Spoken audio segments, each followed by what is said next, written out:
Assalamualaikum warahmatullahi wabarakatuh. Sobat Message dimanapun Anda berada, kita kedatangan berapa nih? 3, 4, 5, 7 orang. Iya. 3 narasumber, 1 moderator, host, 3 sebagai figuran. Iya. Kali ini yang pertama kedatangan Mas Kindi Miftah, betul ya? Praktisi perbankan syariah. Saya manggilnya Kindi Miftah, atau saya gabungin Mas Kini Miftah atau Mas Kimi Hime misalnya. Apa manggilnya? Mas Kindi, oke. Mas Kindi sebagai praktisi keuangan syariah, juga seorang YouTuber ternyata. YouTuber. Jadi subscribernya berapa? Minus 1. 40. Jadi itu saya bingung, itu subscriber apa syarat minimal sah sholat Jumat? 40. Iya, bertahap ya. Mungkin setelah ini bisa. Setelah ini bisa collab ya dengan Ali Taher misalnya gitu. Ya. Nah, boleh.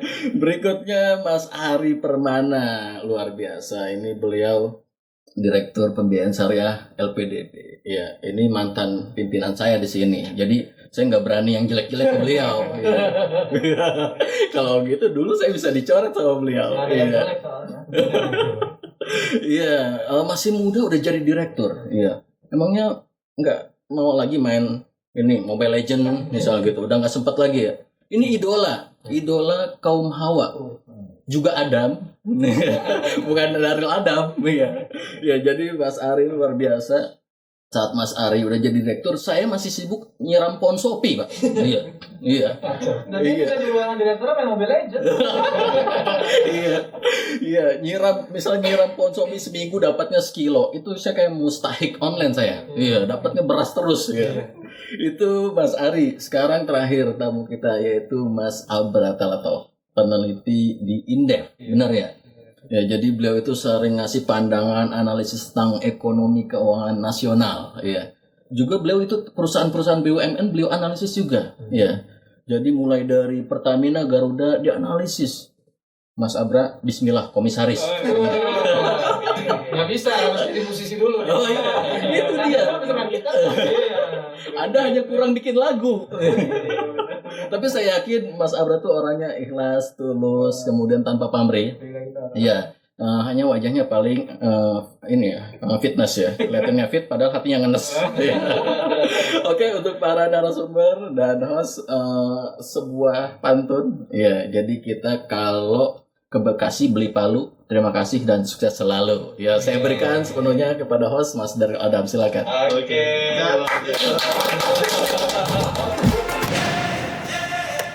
Oke, Sobat Message, apa kabar Anda? Assalamualaikum warahmatullahi wabarakatuh. Kami doakan semuanya dalam keadaan sehat walafiat. Di hari ini kita akan coba bicara masalah satu hal yang sepertinya sudah tidak mungkin lagi terjadi, karena untuk kembali ke waktu yang lalu cukup sulit ya. Nah, kalau Anda melihat di tampilan layar, ada banyak sekali hal yang membedakan di antara kita. Yang pertama, saya sudah tidak terlihat lagi muda. Narasumber saya juga tidak terlihat lagi muda. Kedua dan ketiga juga sudah tidak terlihat muda. Apalagi yang ini katanya.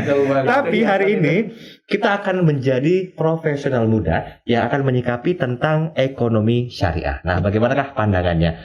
Saya langsung akan menyapa narasumber yang pertama. Beliau ini adalah seorang YouTuber.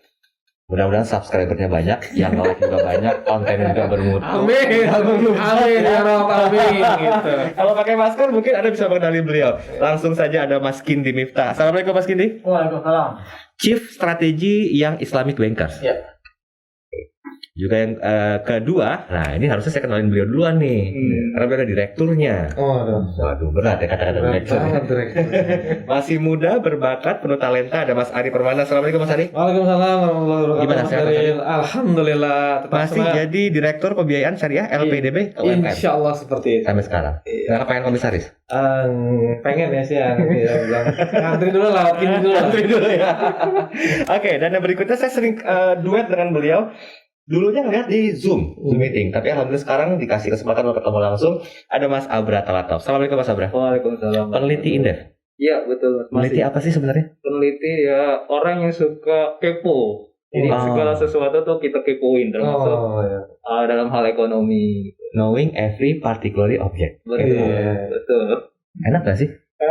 Enak, ada enak gak enak. Enaknya kita bisa mengenal lebih banyak orang. Nggak enak ketika kita kepo, tahu ada masalah, tapi kita kadang-kadang mungkin frustasi nih gimana nyelesain masalah itu, di situ nggak enaknya. Challenging-nya itu gitu ya. Challenging itu. Udah berapa lama Mas? Baru Ahmad? 10 tahun. Baru 10 tahun. Oke, satu-satu deh kita kupas dulu biar lebih kenal, lebih sayang. Jadi Sobat Mindset nanti bisa mendapatkan satu hal atau inspirasi, insight yang sangat luar biasa. Tadi saya kenalkan Mas Gindi, Chief Strategy yang Islamic Bankers. Ini apa dan bagaimana sih? Take me to your journey dong, Mas Gindi. Oh, journey saya berarti ya? Yes. Jadi mungkin kalau mengenal ekonomi syariah itu sama Ari Permana juga, Kang Ai lah kita manggilnya di Forum Saudara Ekonomi Islam. Jika teman-teman masih di sini juga semuanya, insya Allah sih alumni saya gitu ya. Jadi ya karena sudah mengenal ekonomi syariah sejak kuliah gitu ya, dan ternyata memang waktu kita lulus itu memang sedang banyak tuh kebutuhan di industri keuangan syariah. Jadi kita gabung, waktu itu saya pertama kali di Bank Muamalah, selama di sana selama 3 tahun,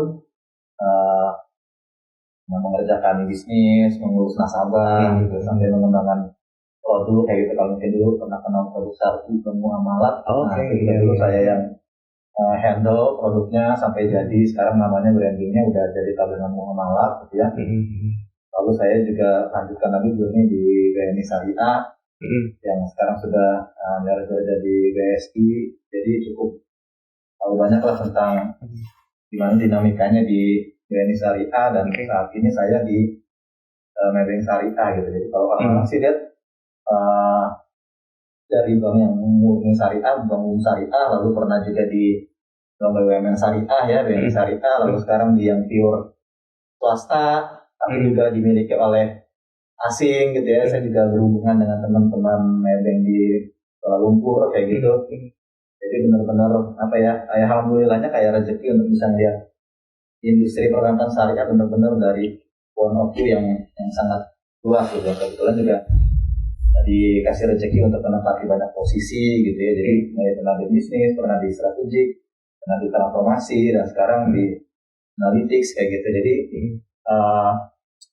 kita menikmati gitu perkembangan dinamika perbankan syariah, bukan hanya sebagai pengamat mungkin seperti Mas Abra ini, tapi benar-benar kita lihat secara mendalam kenapa sih dinamika industri seperti ini. Makanya akhirnya saya berpikir, oh ini banyak juga teman-teman yang sepemikiran nih, pengen berkontribusi ke industri, tapi mereka inginnya independen gitu, nggak pengen mewakili institusinya. Makanya saya sejak 3 tahun yang lalu kita bikin yang misalnya Bankers komunitas.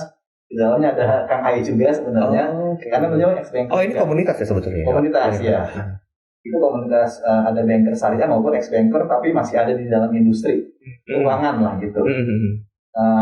Di situ kita berkolaborasi, sering background kita, keilmuan kita, terus juga menanggapi isu-isu industri. Dan jadi kalau ada yang mengundang kita nggak perlu, kalau misalkan kita izin ke kantor kan agak cukup birokratis gitu. Karena mungkin kita juga hanya menyampaikan sekedar opini pribadi gitu. Tidak mewakili dari tidak mewakili dari institusi. Kita kasih ruang mereka untuk beraktualisasi, untuk menyampaikan gagasan-gagasannya, ide-idenya buat industri ya lewat komunitas ini. Oke, ini kan yang Islamic Bankers ya. Berarti masih keberatan nggak kalau bilang masih muda sekarang? Jadi kalau kita ngomong milenial itu sebenarnya kan bukan yang usianya di bawah 30 nih ya. Betul. Kan milenial itu sebenarnya yang kelahiran kita ya, masih di range sekitar 70 sampai tahun 80 ya. Terutama kalau nggak salah Batusnya itu tahun 95 ya. Masih milenial gitu. Nah, ya kita masih ada di dalam range itu sih sebenarnya sih gitu. Jadi salah satunya kenapa tujuannya bukan hanya sekedar berkumpul, tapi kita pengen sebenarnya industri ini juga diisi orang-orang muda gitu. Dulu 3 tahun yang lalu belum ada yang jadi direktur. Sekarang sudah ada Kang Ai di dalamnya, terus juga sudah ada yang jadi dirut PPRS gitu, sudah ada yang jadi chief gitu, dan macam-macam gitu. Jadi kita benar-benar pengen mengisi industri ini.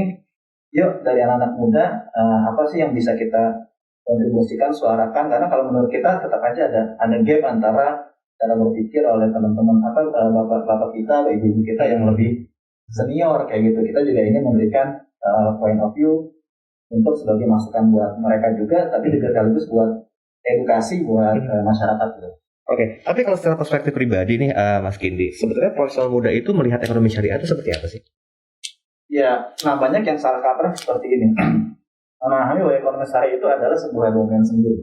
Iya, betul. Kadang kalau kita kayak saya selalu mengibaratkan kita makan steak. Ada yang bilang, kok produk bank syariah kok gitu, begitu sih, kok sama aja kayak di konvensional. Sebenarnya ini harus dipertanyakan. Justru harusnya kalau beda rasanya itu yang salah. Kan ini sama-sama produk bank gitu loh. Kayak kita makan steak dua, satu steak halal, satu steak yang nggak halal. Karena nggak dipotong pakai basmalah. Lalu mungkin ada bumbu dicampur sedikit campuran bumbu yang halal atau minyaknya tidak halal. Lalu disajikan ke kita, terus kita makan. Chefnya yang bikin sama. Terus ternyata rasanya sama, Mas. Oke. Lalu kita bilang kok rasanya sama? Apa bedanya steak yang halal ini? Bener nggak? Yes. Nah begitu juga ekonomi syariah. Karena sama-sama produk bank, maka rasa produknya harus sama. Saya nabung harus bisa memenuhi kebutuhan menabung, harus bisa memenuhi kebutuhan transaksi. Saya tarik tunai harus bisa kapanpun juga. Saya ngajuin KPR dapatnya rumah, gitu loh, bukan dapatnya yang lain.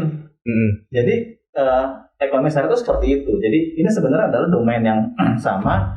Jadi ekonomi syariah itu adalah mengubah prinsipnya saja, tapi secara manfaat, secara benefit, secara mungkin secara yang kita rasakan gitu ya, proses itu memang harusnya kemudahan itu harusnya memang sama gitu. Justru kalau jadi kurang mudah, jadi benefitnya berkurang, itu yang harus kita pertanyakan. Kok ekonomi syariah malah membuat, padahal kan harusnya Islam kan rahmatan lil alamin. Betul.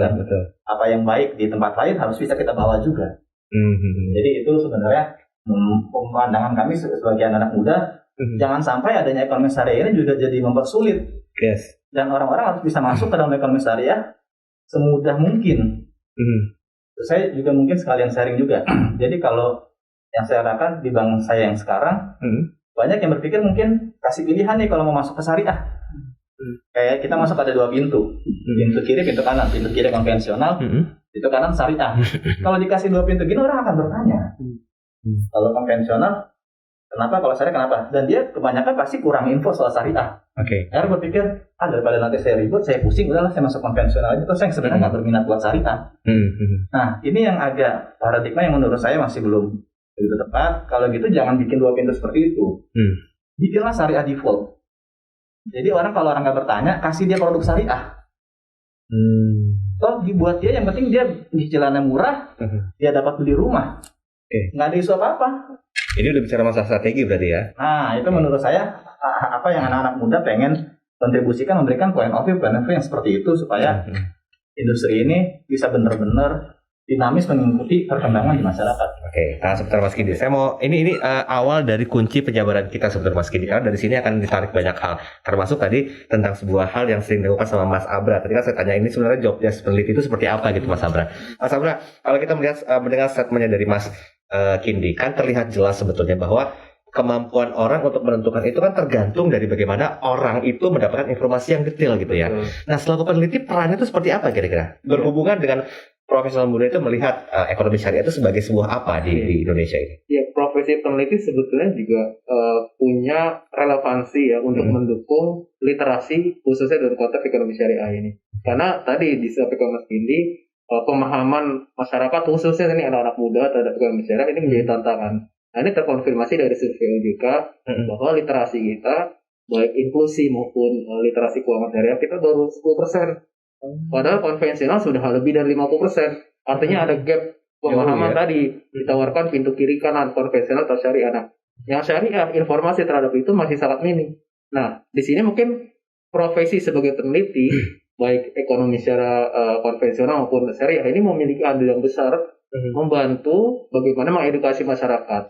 Masyarakat yang edukasi di perkotaan khususnya di pedesaan juga ini juga menjadi tantangan. Nah, menariknya nih, sampai akhir tahun kemarin ya, dari 150 juta kurang lebih penduduk Indonesia yang muslim, itu baru 30 juta yang menjadi nasabah di perbankan syariah. Artinya masih ada sekitar 120 juta lagi. Nah, ini juga menjadi potensi yang sangat besar nih kalau kita bicara bagaimana growth ekonomi syariah ke depan ya, dari sisi tadi inklusi dan transaksi mereka di dalam industri keuangan syariah pun masih jauh, masih banyak celah yang bisa diambil oleh ekonomi syariah. Oke, saya mau ke Mas Ari. Mas Ari, data yang diterima lagi barusan disampaikan sama Mas Abra itu belum mencukupi kuota loh. Sampai setengahnya juga belum. Pembiayaan itu tergantung dengan apa sih sebetulnya? Kalau kita bicara masalah profesional muda yang selalu needs-nya tuh banyak gitu. Ya, tadi sebetulnya sih sudah dijelaskan sangat baik oleh Mas Kindi ya, terkait bahwa memang satu sisi dari bagaimana kita membuat ekonomi syariah ini semakin inklusif. Jadi tidak domain wilayah tertentu saja, kan milik tertentu aja, golongan tertentu saja gitu kan. Dan bahasanya Mas Kindi tadi bahwa jangan sampai nanti orang ketika ingin bertransaksi melalui sistem ekonomi dan keuangan syariah malah jadi ribet, malah jadi tidak mudah gitu kan. Padahal ya seharusnya ya Islam itu memudahkan gitu. Bayangkan di agama Islam itu ya Betul. orang menikah cukup sangat mudah sekali misalnya dari sisi menikah. Kemudian orang ingin masuk Islam aja juga sangat mudah sekali gitu. Nah, harusnya ketika kita sudah meyakini sistem Islam dan terutama dalam bab ekonomi dan keuangan syariah itu sudah mudah, harusnya kita juga mulai berpikir bahwa ya ketika orang atau kita ingin mengajak orang hijrah ke sistem ekonomi dan keuangan syariah harusnya memudahkan. Seperti itu yang saya rasakan. Dan memang tadi ya, kurangnya edukasi, lack of knowledge dari SDM ekonomi dan keuangan syariah pun begitu. Nah, akhirnya kadang-kadang ada dispute di masyarakat yang akhirnya membuat orang menjadi bingung gitu kan. Nah, ketika orang jadi bingung akhirnya lebih memilih ya sudahlah saya di bank konvensional saja misalnya begitu. Ya sudah saya sudah begini sudah nyaman gitu. Lah ngapain saya masuk ke dalam sesuatu yang kita juga belum tahu tadi benefitnya, kemudahannya, prosesnya seperti apa. Tapi kalau saya melihat perkembangan ekonomi dan keuangan syariah ketika di awal tahun 2000 sampai saat ini saya mengatakan bahwa dalam trennya adalah tren yang positif sebetulnya, gitu kan? Trennya tren positif. Yang tadinya hanya ada dua bank syariah gitu ya, bank umum syariah gitu kan tahun 2000 gitu kan. Kemudian berkembang ya kan banyak yang buka dan lain sebagainya. Walaupun sekarang di merger misalnya gitu. Tapi secara aset keuangan udah sangat jauh sekali dibandingkan di awal-awal tahun 2000 gitu. Walaupun kita masih menyisakan beberapa tantangan. Tentu tadi kita harus jawab bagi para stakeholder ekonomi dan keuangan syariah untuk bisa menjawab tantangan dan problem-problem yang ada di masyarakat gitu. Oke, kalau kita melihat faktanya, sekarang kan orang yang lebih trust ke bank konvensional itu kan lebih banyak nih, ya, ketimbang orang yang masih ya ngebuka kulit tipis-tipis lah tentang perbankan syariah gitu ya. Nah, pandangannya Mas Ali sendiri bagaimana? Apakah memang edukasi dan literasi masih dirasa kurang? Sehingga para profesional ini masih beberapa yang tertarik dengan bank konvensional, bunganya dapat, keuntungan transaksinya juga oke, belum lagi kemudahan-kemudahan lain yang diberikan, ada istilah prioritas segala macam. Nah, keuangan syariah bagaimana? Apa kabarnya gitu? Sehingga masih menjadi sebuah PR berat nih sebenarnya untuk bisa mengejar gap-nya tadi yang Mas Adi kata. Ya itu tadi, makanya kan kalau misalnya Mas Kini mengibaratkan tadi kita ibaratnya makan steak, paling tidak ekonomi dan keuangan syariah itu sama dulu deh gitu loh. Dari sisi rasa itu dulu gitu. Jangan sampai nanti beda rasanya gitu kan. Apa kemanisan, apa keasinan gitu kan. Bumbunya nggak sama gitu kan. Walaupun kita sudah meyakinkan bahwa ya kalau orang awam kan akan mengatakan ya sudah sama aja rasanya gitu kan. Tapi bagi kita yang memang punya pemikiran jauh lebih baik daripada masyarakat orang mengatakan oh tidak ini lebih halal. Kenapa? Karena ketika proses dagingnya pun adalah daging yang dipotong dengan cara halal gitu. Kemudian bumbu-bumbunya adalah bumbu-bumbu yang tidak terkontaminasi hal-hal yang non halal seperti itu. Walaupun dari sisi rasa yang sama, tapi kita akan ada merasa apa namanya nyaman ya. Gitu kan. Karena kan kalau kita berbicara masalah syariah gitu kan, kita bicara masalah QC, quality control gitu kan. Kalau kita bicara halal berarti lebih bersih ya kan, kemudian lebih kalau bahasanya adalah lebih manusiawi mungkin gitu kan, lebih memanusiakan manusia atau misalnya kalau misalnya dari sisi tadi pemotongan daging itu jauh lebih tidak menyakiti hewan gitu kan, ada caranya gitu kan. Nah itu juga harusnya terjadi pada praktek ekonomi di misalnya di sistem keuangan kita. Jangan sampai nanti masyarakat mengatakan bahwa loh saya tidak merasakan benefit apapun. Kalau kami yang sebagai orang yang sudah teredukasi dengan baik akan bisa memahami, tapi bagaimana dengan masyarakat?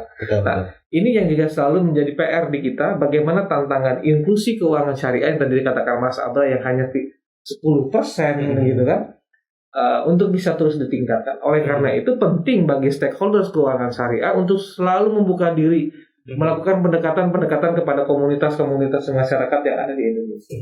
Karena sangat menarik sekali kan kalau misalnya ekonomi dan keuangan syariah, kita sudah selesai misalnya bab syariahnya gitu, tapi ketika masuk ke dalam bab ekonomi, nah ini begitu sangat iya, jadi ada apa ya, ada tantangan tersendiri Pak. Tapi itu tadi bagi saya yang tuh Mas Kindi, Mas Abra yang kita dari tahun 2000-an itu sudah memang dari awal itu kita sudah ikut melihat perkembangannya, kita meyakini pertumbuhan ekonomi dan keuangan syariah ini akan semakin positif. Dulu orang tidak aware terhadap penggunaan jilbab. Sekarang hampir kita lihat di jalan-jalan ya bisa dikatakan 8 gitu ya, sampai dari 10 wanita yang kita temui pasti menggunakan hijab. Bahkan jadi sebuah tren fashion. Sekarang gitu kan. Dulu orang tidak aware tentang adanya logo halal di makanan kita. Sekarang orang ketika masuk ke warung gitu, ketika masuk ke restoran akan bertanya dulu halal apa tidak, ada logo halalnya apa tidak, kan seperti itu. Jadi ini sesuatu yang menurut saya mudah-mudahan bisa menjadi pertumbuhan yang positif. Seperti itu Mas Daryl. Oke, saya mau Mas Abra dulu. Mas Abra, kalau tadi yang jadi sebuah tantangan adalah sebetulnya bagaimana kita memberikan satu edukasi yang masif gitu ya. Setuju nggak kira-kira kalau tentang keuangan syariah ini atau ekonomi syariah ini, itu starting point-nya bisa dimulai sejak dini? Waktu yang pas itu kapan kira-kira? Iya.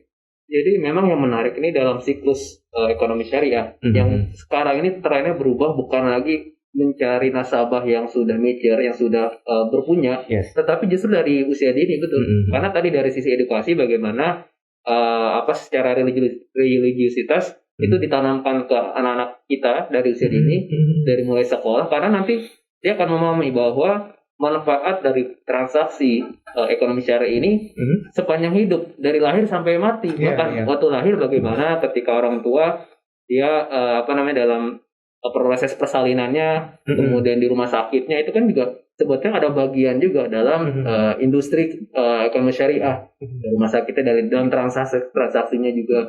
Kemudian sekolah juga bagaimana di situ juga ada sudah mulai sekarang ini tren juga asuransi pendidikan. Nah, asuransi pendidikan yang berbasis syariah juga ini mestinya juga menjadi tren juga buat anak, khususnya buat para keluarga muda gitu. Kemudian nanti setelah lulus sekolah SD, SMP, SMA, kuliah, itu kan artinya proses investasi untuk anak pun sebetulnya sudah harus dipikirkan oleh para keluarga muda, keluarga milenial kalau sekarang.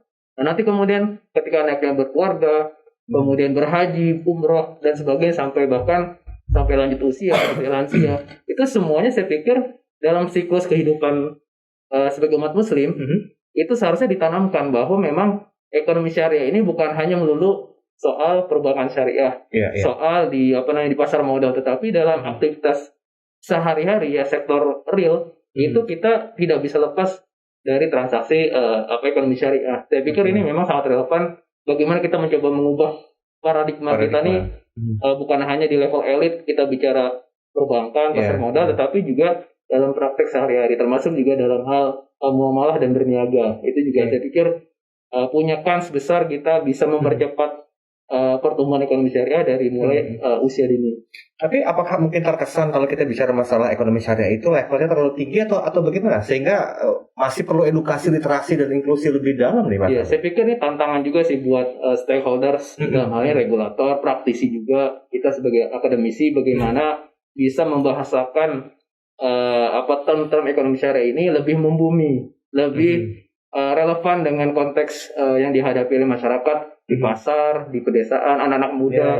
Saya pikir juga bahasa-bahasa ataupun pemahaman ini perlu kita coba kita sesuaikan gitu. Jangan melulu dengan mungkin istilah-istilah syariah, ekonomi syariah ya mungkin untuk level tertentu kita menggunakan istilah itu, tetapi untuk segmen yang lain kita harus bisa merepackaging istilah-istilah itu, dan juga implementasinya tuh yang kontekstual itu seperti apa sih gitu dengan contoh-contoh sederhana. Saya pikir itu juga penting juga deh. Yang mudah dimengerti, mudah Iya, dipahami mengerti gitu dan ya. pahami ini praktek itu seperti apa gitu.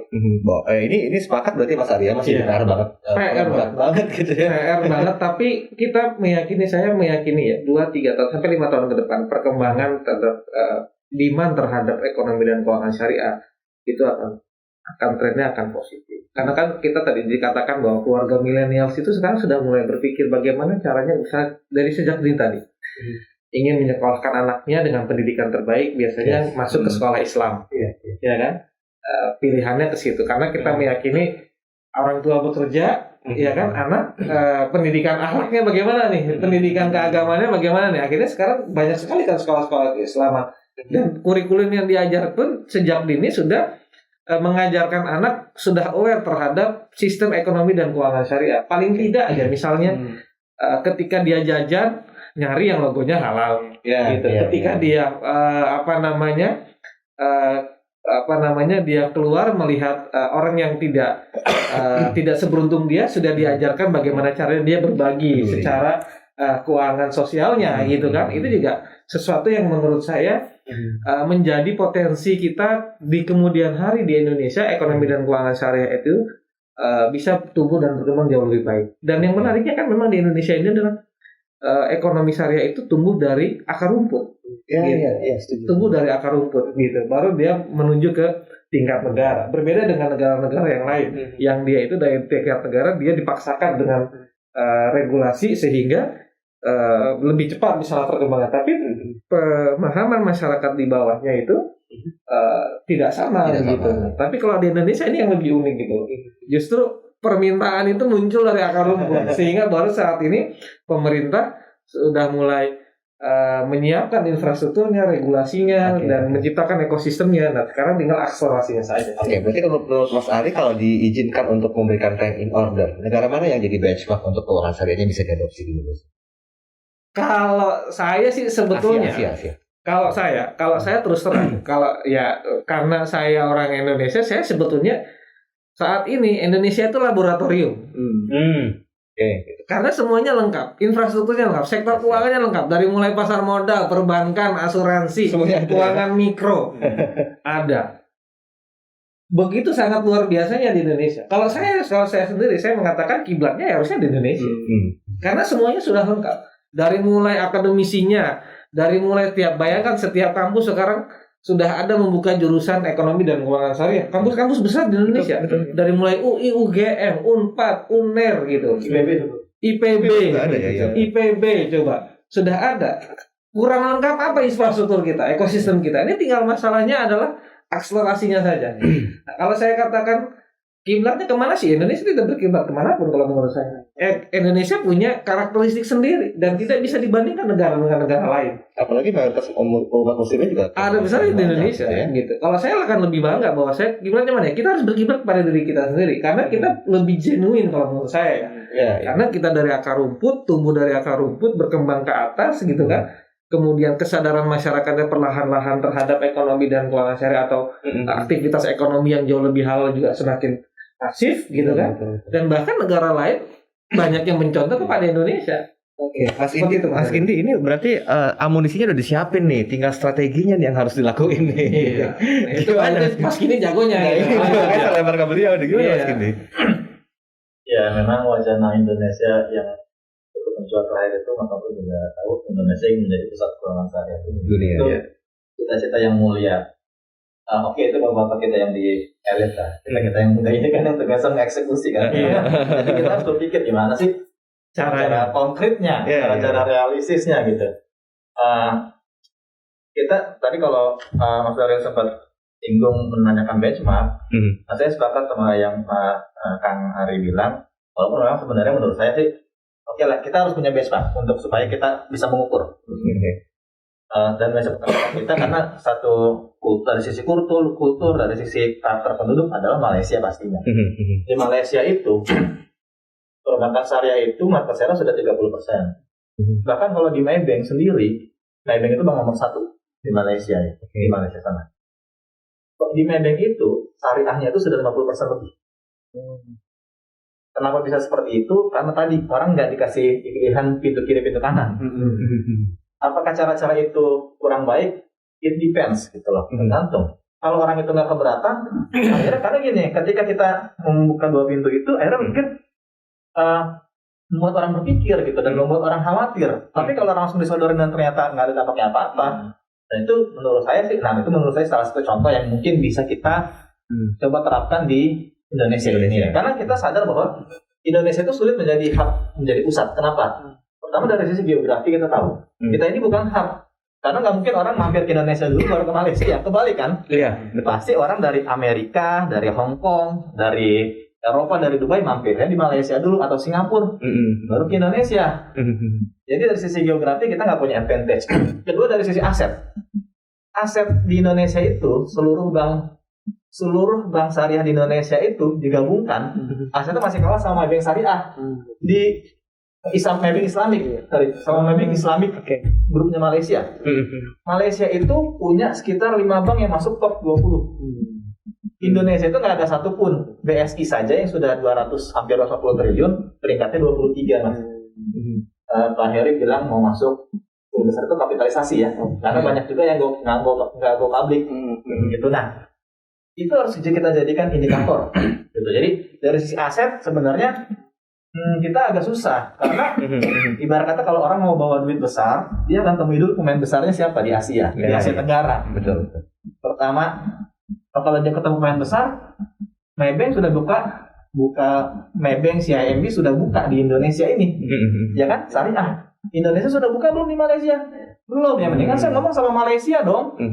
Dengan saya ngomong sama Malaysia, saya bisa dapetin pasar Indonesia. Kalau saya nggak ngomong sama Indonesia, Indonesianya sudah asik sama pasarnya sendiri. Jadi menurut saya dari sisi taktik itu yang harus kita pikirkan. Jadi harus juga Indonesia juga expand. Jangan terlalu asik sama pasar sendiri. Oke lah, pasar kita masih gurih. Tapi coba expand. Satu-satunya bank yang punya cabang di Malaysia, bukan satu-satunya bank syariah ya. Satu-satunya bank di Indonesia yang punya satu-satunya cabang di Malaysia adalah Bank Muamalat, bank syariah. Cabang Kuala Lumpur. Jadi kalau kita mau transfer uang gratis dari Malaysia ke Indonesia, datanglah ke cabang Malaysia, punya rekening juga di Bank Muamalat sini, transfernya gratis. Nah, itu advantage seperti itu harus kita perhatikan. Ketiga, jangankan itu komunikasi lah. Kalau di sini ketemu orang yang fasih bahasa Inggris seperti Mas Abra mungkin dikit. Gitu. Dimana bule itu mau ngomong kalau dia nggak tahu, agak-agak susah buat nyambung. Kalau ke Malaysia orang biasa gitu.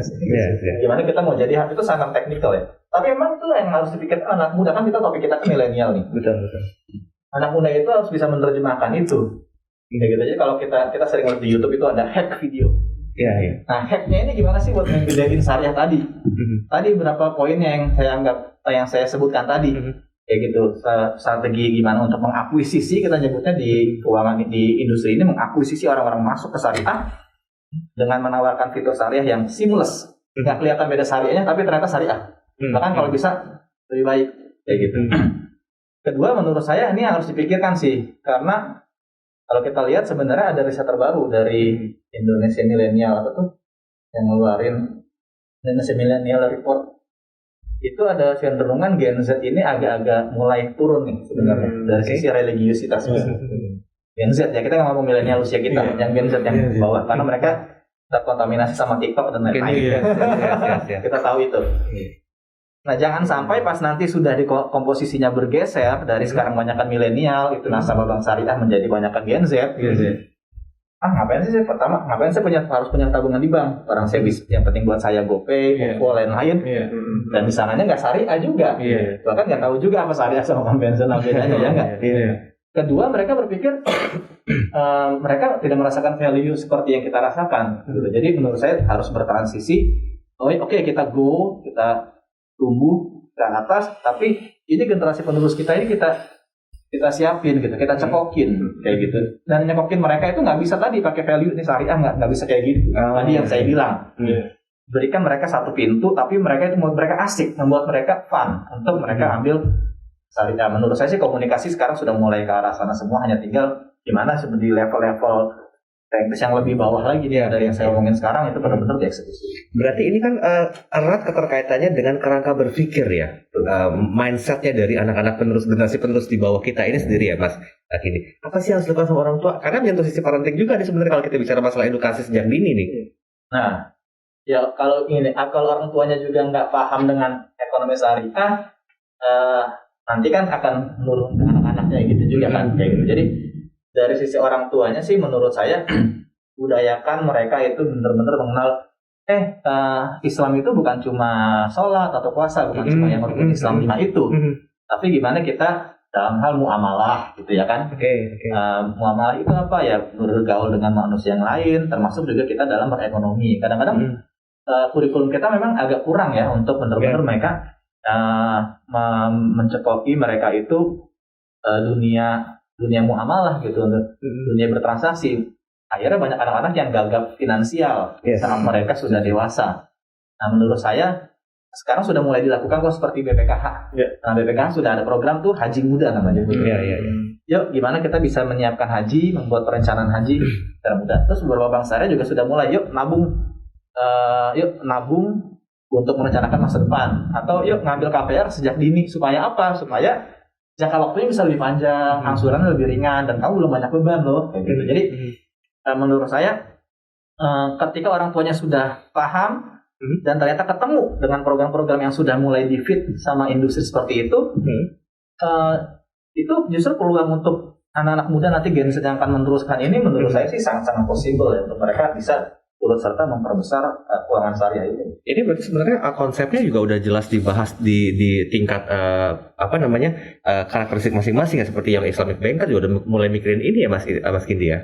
Iya, justru makanya kita sebenarnya ingin menggabungkan nih. Jadi dulu mungkin sebelum ada gen yang lagi bikin gen SY, BSI muda, sekarang gen Z ya yang kita kenal. Apa sih Mas Muda itu? Nah, kita sudah muda ya bos ya. Mas muda ya bos ya. Kita sudah bikin yang Islamic Banker sebenarnya. Jadi memang kita sebenarnya misi kita sebenarnya adalah ingin memfit industri dengan konten-konten yang belum di-provide oleh yang lain. Karena menurut kita saat ini terlalu banyak konten-konten yang sifatnya terlalu high level sehingga nggak bisa dikonsumsi anak muda. Tapi mulai ada juga konten yang diproduksi oleh anak muda, tapi kontennya terlalu receh, terlalu grassroots gitu, sehingga atau bisa jadi kurang akurat. Nah kita coba hadir menjembatani, kita membuat komunikasi-komunikasi yang sifatnya bisa mempertemukan antara high level dengan yang grassroots ini gitu.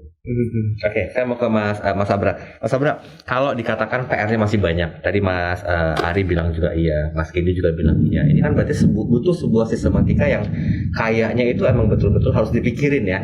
Saya menggunakan kata kayaknya karena memang probabilitas itu banyak gitu.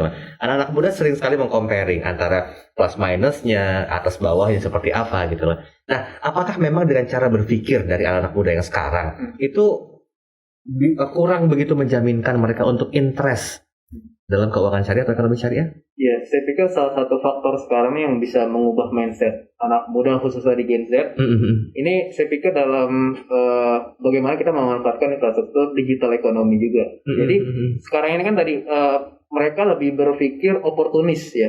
Jadi bisa membandingkan ingin transaksi mana yang lebih murah. Yes, betul. Mau pakai produk apa, mana yang gratis transfer antar lembaga keuangan gitu, narik duit mana yang nggak dikenakan biaya admin dan sebagainya. Nah, dalam konteks itu saya pikir digital ekonomi ini dengan platform yang ada itu bagaimana tadi hadir memberikan perbandingan komparasi secara ekonomi khususnya, karena kan mereka rasional, makhluk yang rasional dan akan melihat mana yang lebih menguntungkan antara transaksi dengan menggunakan produk syariah ataupun yang non syariah. Itu satu. Jadi saya pikir digital ekonomi ini dengan platformnya akan menjadi game changer juga nih untuk perkembangan ekonomi syariah ke depan. Apalagi sekarang kan akhirnya berkembang fintech ya. Kemudian juga pinjol. Nah, sekarang ini jadi fenomena juga. Anak-anak muda sekarang instan pengen bagaimana bisa dapatkan akses transaksi cepat tanpa ada birokrasi yang lambat. Bahkan dari sisi cost of fund-nya atau biaya, kadang-kadang mereka tuh jadi nggak jadi rasional karena tadi bunganya jauh lebih tinggi dibandingkan dia pakai yang keuangan konven atau syariah yang formal, tapi dengan dia pinjol karena kecepatan bisa transaksi bunganya sebulan bahkan bisa lebih dari 5%, mereka ambil, dan banyak akhirnya anak muda yang terjebak juga dalam transaksi itu. Nah, saya pikir ini juga jadi tantangan nih, fenomena digital ekonomi, fintech, walaupun ada sebagian yang sudah terregulasi, tetapi kan yang ilegal ini juga marak.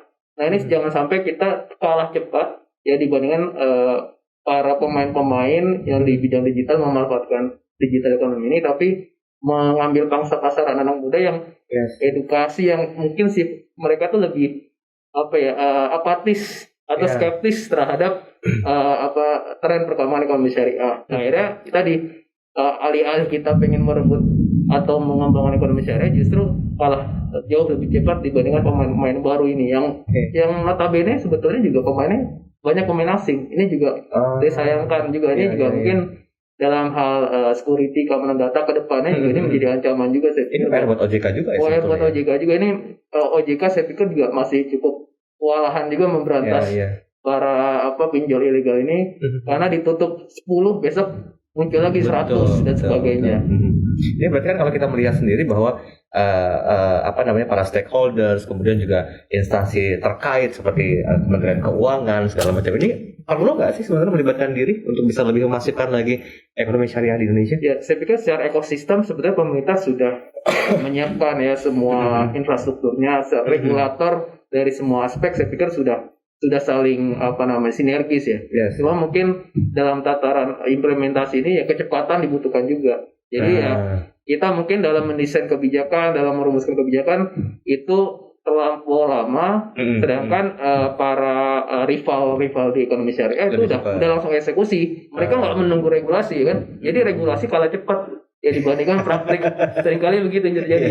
Ya kebanyakan anak muda tuh lebih suka yang hasilnya lebih cepat gitu. Iya, hasilnya cepat. Jadi mereka ya mungkin nggak melihat dari sisi regulasi, dari legalitas dan sebagainya. Yang penting mereka bisa dapatkan manfaat saat itu juga. Oke. Dari hulu ke hilir, saya mau ke hilirnya dulu. Kalau Mas Ari Permana, Direktur Pembiayaan Syariah LPDB KUMKM. Ya. Ini perkembangannya seperti apa sejauh ini? Alhamdulillah Mas Daryl, kita saat ini kan ditugaskan pemerintah untuk ikut ambil bagian dalam program pemulihan ekonomi nasional. Nah, sejauh ini ketika kita ditargetkan oleh pemerintah, Pak Presiden, alhamdulillah target kita tercapai 100% di tahun 2020, bahkan lebih. Dan tahun ini juga kita tetap ditarget untuk bisa bantu teman-teman di UMKM melalui koperasi gitu ya, apakah itu koperasi konvensional dan khususnya saya dari koperasi syariah atau gerakan BMT, dan ternyata responnya sangat baik sekali. Kalau kita lihat sekarang tantangan kita, UMKM kita ini betul-betul menjadi tumpuan di masa pandemi saat ini. Nah, sementara tadi dikatakan Mas Kindi, Bank Syariah saat ini lagi konsolidasi, apalagi yang 3 tadi merger, sehingga yang UMKM ini tidak terlayani dengan baik. Oleh karena itu pemerintah melalui Kementerian Koperasi, melalui LPDB untuk bisa membackup teman-teman UMKM melalui koperasi agar terus bisa berproduksi gitu. Dan alhamdulillah ya saat ini perkembangannya cukup baik dan kita tercapai, bahkan yang syariah itu bisa melampaui lebih dari 100% kemarin penyalurannya gitu ya. Kita di triwulan pertama kita bisa mencapai 300 miliar dan per kemarin kita sudah di angka 420 miliar. Dan kita sih berharapnya ini bisa terus dimanfaatkan oleh teman-teman UMKM ya, khusus melalui tadi koperasi tadi. Kenapa kita melalui koperasi, apalagi melalui BMT itu punya 2 fungsi ekonomi dan fungsi sosial. Fungsi ekonominya kita menyalurkan dana kemudian digunakan untuk sektor produktif, diharapkan masyarakat tetap berproduktif, tetap bisa makan, anaknya tetap bisa sekolah dengan produksi itu, akhirnya kan kesejahteraan itu bisa dicapai walaupun misalnya anggaplah dalam standar yang minimal misalnya itu, tapi tidak ada gejolak di masyarakat. Kemudian ketika dia bermasalah gitu kan, maka BMT ini menjalankan fungsi sosialnya melalui baitul malnya, dan itu juga ada pola-pola pembinaan. Jadi tidak dilepas begitu saja. Nah, ini yang saat ini yang saya lihat juga ketika pandemi ini pun masyarakat di bawah tidak terlalu bergejolak karena ada pemerintah sudah melakukan upaya supaya UMKM ini tetap bisa beraktivitas seperti biasa. Tapi gini Mas Ari, kalau kita melihat sebetulnya profesional muda itu ada ketertarikan kuat nggak sih terhadap para pelaku UMKM sendiri? Nah kalau sekarang kan kalau kita lihat startup itu kan rata-rata anak muda semua, dan itu kan sektornya banyak kan UMKM Pak Mas Daryl gitu. Dan hampir rata-rata sekarang nih kalau saya lihat saja di teman-teman BMT itu rata-rata BMT yang besar atau koperasi-koperasi yang besar, koperasi-koperasi syariah yang besar itu rata-rata itu anak muda semua. Usia kita gini ya. Bahkan ada di bawah usia saya gitu, rata-rata umurnya 20 sampai 35 tahun. Itu sudah. Iya, saya kira-kira 17 tahun kurang sedikit gitu Mas Dery gitu kan.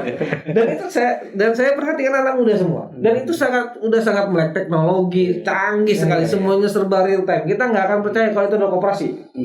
Gitu.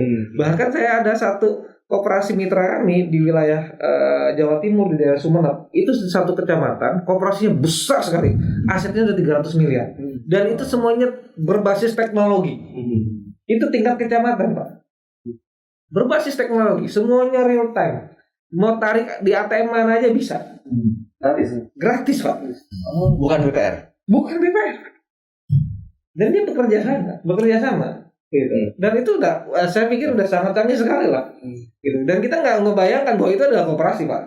Gitu anak muda. Dan itu anak muda, itu anak muda.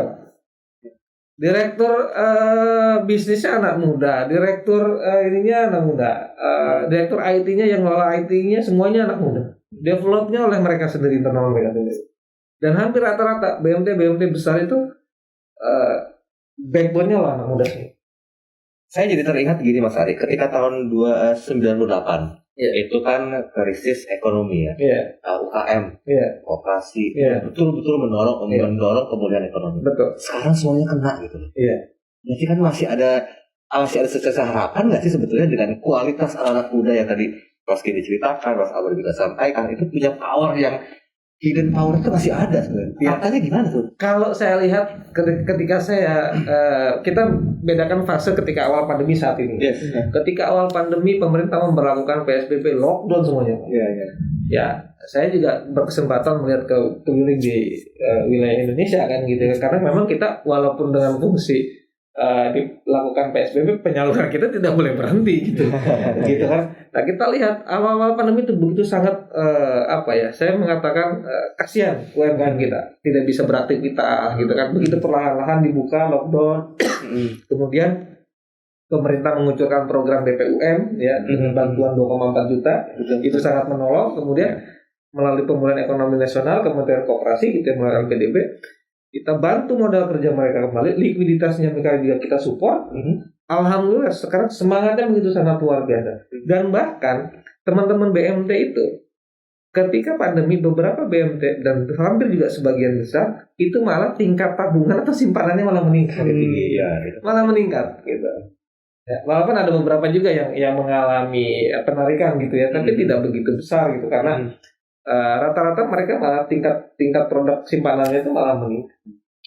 Menurut Mas Ari, perlu nggak sih anak-anak muda itu membuat suatu gerakan-gerakan kecil ya, riak-riak kecil di luasnya lautan itu yang mereka tuh punya misi yang sama gitu loh, untuk lebih mengedukasi tentang keuangan ekonomi syariah, agar ya seperti tadi kalau saya sempat menanyakan benchmarknya itu mana sih, saya berharap Anda menyebut Malaysia, tapi ternyata tidak.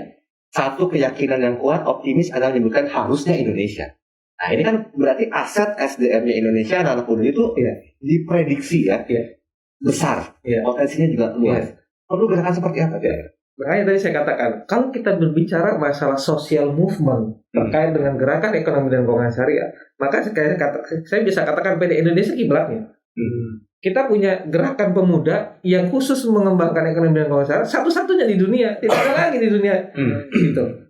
Kalau misalnya kita bicara benchmark ya, kita kan butuh temen yang namanya ring tinju sparring kita kemana? Paling dekat Malaysia dong. Harusnya kita paling tidak kita mencontoh ke sana gitu. Nah, tapi kalau dari sisi social movement kita mengatakan ya kita kiblatnya. Gitu.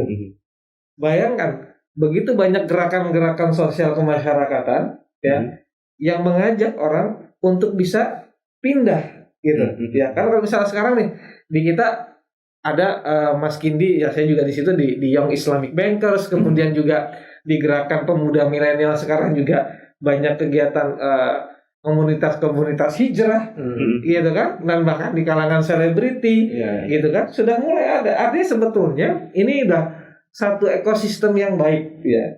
Dan apalagi pemerintah pun sangat mensupport kan dengan hal-hal seperti itu saat ini. Makanya saya katakan mudah-mudahan ya paling tidak 5 tahun ke depan growth itu akan semakin positif sekali. Berarti bisa dikatakan bahwa kalau mau belajar ngatasin banjir itu masih tetap ke Belanda. Iya. Karena notabene negara Belanda dibangun dari air. Gitu. Betul. Kan? Mau belajar tentang ngatasin gimana gempa dari Jepang.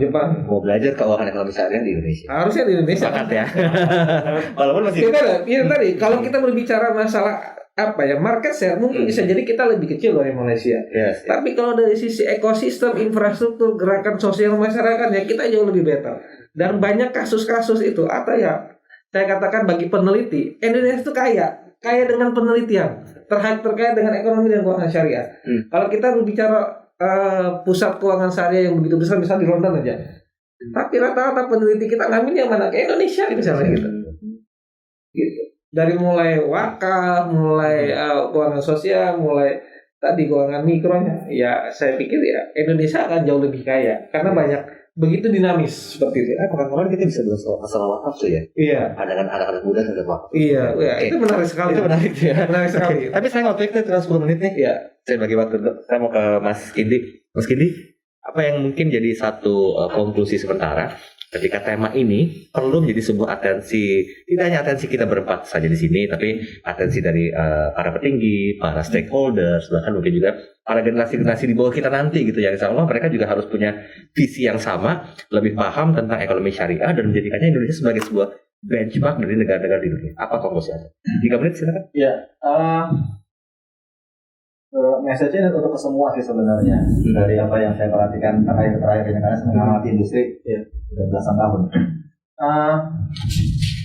Harus lebih blended antar generasi ini. Jadi jangan di data elit bilang ya kita mensupport anak muda.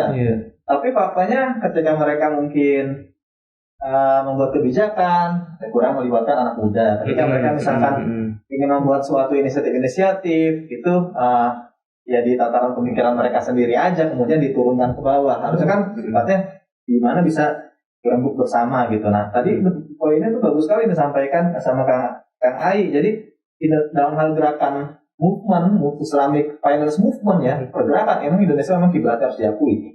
Karena pertama negara lain itu tidak punya tidak punya dinamika, tidak punya segmen yang sekomprehensif di Indonesia. Di Indonesia mulai dari korporasi, SME, UKM, komersial, consumer, mikro, sampai berbagai macam lembaga, sampai juga mungkin LPD, lain-lain.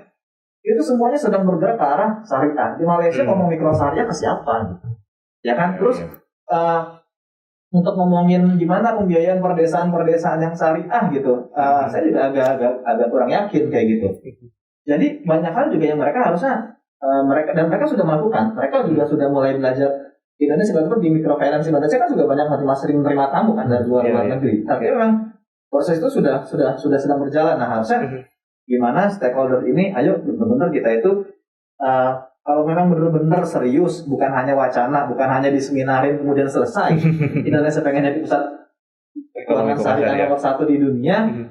Ayo benar-benar tadi saya bilang hacknya itu apa gitu. Jadi jangan kita ngomongnya besar, tapi strategi konkretnya itu yang harusnya dibicarakan dengan anak muda, yang harusnya dieksekusi dengan anak muda. Anak muda cuma dijadikan juru kerja doang gitu. Bukan ikut menjadi juru mikir. Kalau benar-benar ingin dijadikan ikut jadi juru mikir, komposisi manajemen jangan orang tua semua dong. Komisaris sudah ada ya. Sudah banyak. Nah, ya begitulah gitu. Jadi tolonglah kita harus lebih blend supaya benar-benar itu prosesnya ini benar-benar lebih kaya lah gitu. Enriching the process and in the end we will enrich the output kayak gitu kan. Jadi tidak hanya menjadikan mereka on the business tapi in the business kan mereka gitu ya. Betul. Nah, mungkin itu sih pesan saya, stop berhenti di seminar. Mari kita benar-benar pikirkan di level eksekusinya, di level hacknya gitu. Kayak saya satu contoh aja. Ada satu hack yang agak kurang terpikirkan. Di mana industri pembakan sawit besar adalah kuncinya misalkan ada di daerah-daerah sebenarnya. Ada dana pemerintah begitu banyak disimpan di BPD. BPD punya giro. Rekening giro, padahal BPD ini punya usaha syariah. Bener nggak? Kenapa gironya itu nggak ditempatin di giro syariah gitu loh Mas Abra? Kalau padahal Pemda itu kan duitnya triliunan. Jangankan yang Pemprov, yang Pemkot aja juga triliunan. Kalau seandainya saja rekening yang dibikinkannya sebagai rekening penampungannya itu yang syariah, itu luar biasa. Mungkin kita angkanya bukan 6% lagi, mungkin lebih ke 8%, mungkin ke 10%.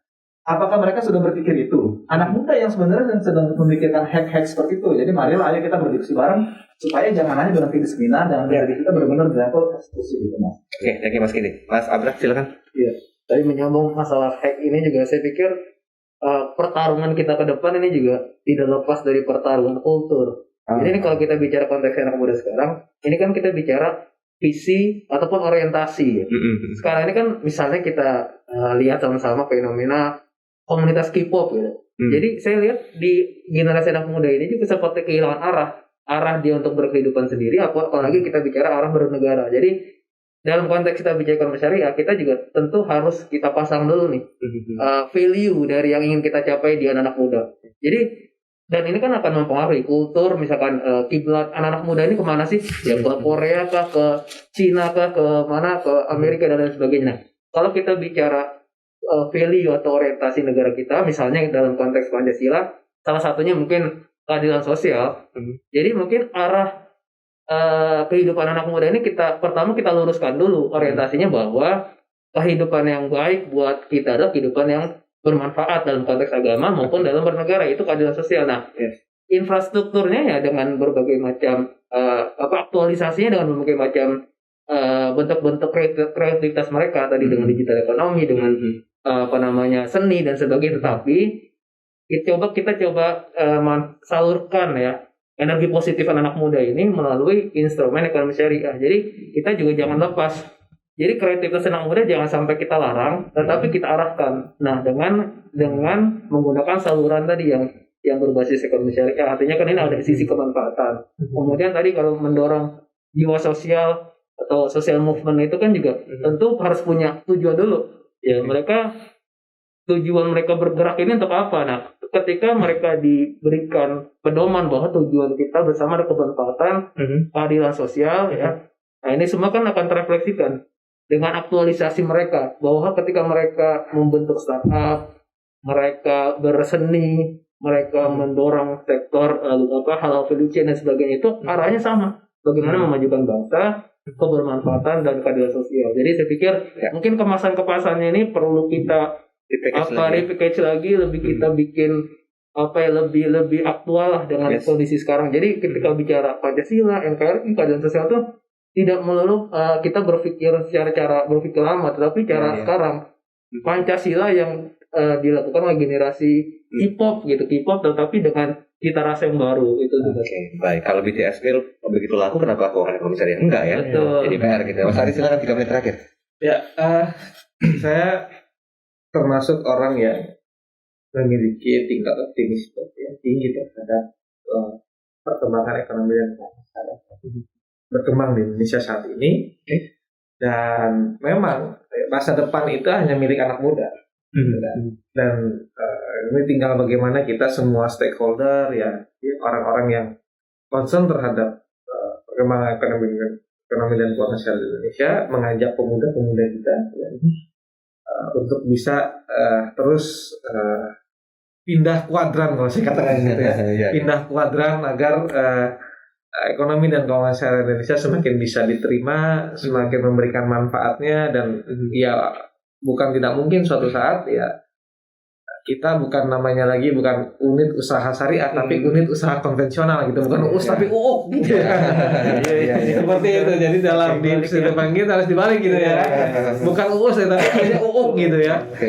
Dan itu ya tentu saja ada di tangan anak muda saat ini, dan saya meyakini ya tadi di awal kan semangatnya para generasi milenial sini kan dalam lama kan kita menjadi orang tua. Tentu saja kita akan mendidik anak-anak kita adalah dengan cara-cara yang baik gitu ya, dengan cara-cara yang tentu saja kita berharap mereka akan jadi penerus-penerus kita yang tadi concern terhadap etikanya, akhlak dalam bermuamalah dan lain sebagainya. Seperti itu Mas. Oke, kita harus berhenti sebelum kenyang ya Mas Gini, Mas Abdul dan juga Mas Ari ya. Karena sesuatu hal yang begitu mengenyangkan itu ujung-ujungnya nikmatnya hanya di tenggorokan. Tapi begitu lewat dari tenggorokan ya udah selesai gitu lah. Kita nggak mau berhenti sampai di sini. Tapi pesan yang ingin disampaikan dari perbincangan ini adalah sebetulnya para orang tua itu harus bisa lebih mengerti akan kebutuhan dari putra-putrinya. Nah, ini akan disandingkan dengan kemajuan teknologi dan juga needs yang ada di pasar. Dalam hal ini keuangan syariah atau ekonomi keuangan syariah. Ingat, pemulihan ekonomi masih menjadi PR besar buat seluruh SDM yang ada di Indonesia, masyarakatnya dengan kultur yang berbeda, sehingga harus mencapai visi dan misi yang sama. Tidak hanya sekedar menjadi sebuah omongan, tapi kami ingin Anda agar bisa lebih bijak mendengarkan, lebih bijak untuk memahami dari apa yang kami sampaikan dalam penuturan podcast Simple kita pada hari ini. Terima kasih buat Anda. Mari bijak menyampaikan kebaikan bersama Message. Saya Darul Adam, pamit undur diri. Selamat sore, sampai jumpa.